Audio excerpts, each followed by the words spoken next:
ప్రేమే శివం అంటారు. ప్రేమ శివం కాదు, త్యాగమే శివం.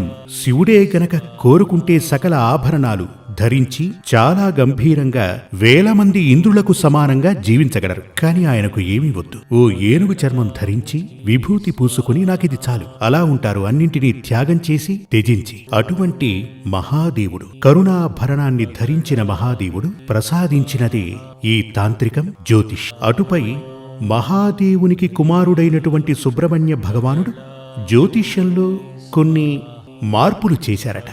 జ్యోతిష్యంలో కొన్ని కొత్తవి కనుక్కోవటం జరిగింది.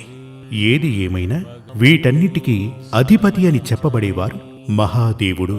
అందుచేతనే లోక గురువు, దక్షిణామూర్తిగా కీర్తింపబడ్డారు. లోకానికి గురువెవరు? దక్షిణామూర్తి. ఆ దక్షిణామూర్తే సాక్షాత్తు మహాశివుడు. మహాదేవుడు ప్రసాదించినదే తాంత్రికం. తాంత్రిక విధి పూజలు అంటే చాలా శక్తివంతమైన పూజలు.